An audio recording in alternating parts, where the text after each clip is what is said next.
Alors bonjour, c'est Solène Coriol, société Koi Coaching. Et aujourd'hui je vous parle du MBTI.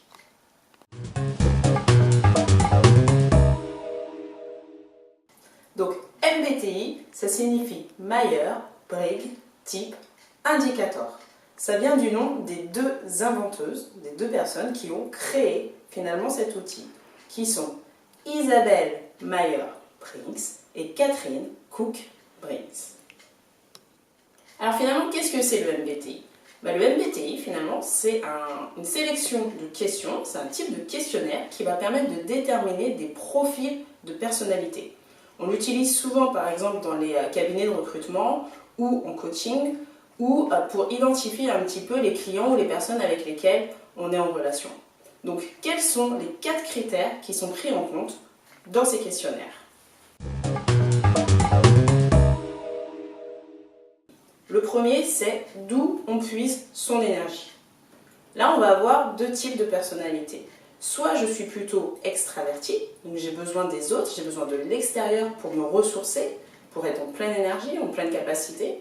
Soit au contraire, je vais être plutôt du type introverti. Donc là, à l'inverse, je vais avoir besoin de recul, de calme, d'introspection. Voilà, donc premier critère, d'où provient notre énergie.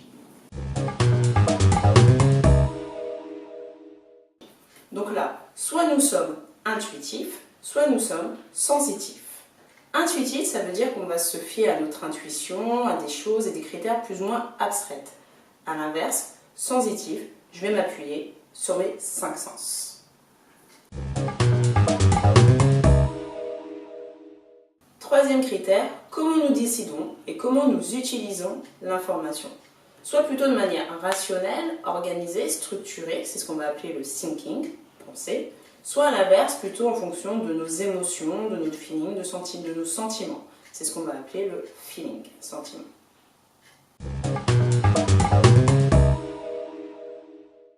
Et enfin, comment nous utilisons et gérons le temps et l'espace. Soit on va décider de manière très rapide, soit à l'inverse, on va avoir besoin de temps pour collecter de l'information et avoir un processus de décision plus long. Donc là, les critères, c'est perception ou jugement.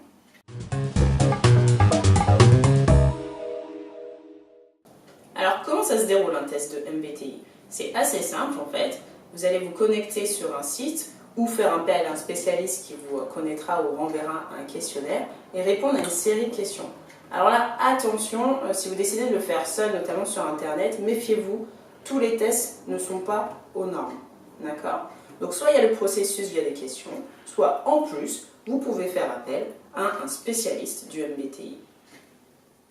Une fois que vous aurez rempli ce questionnaire, vous allez avoir votre type de personnalité qui va se matérialiser finalement par 4 lettres, en fonction des 4 critères qu'on avait vus précédemment.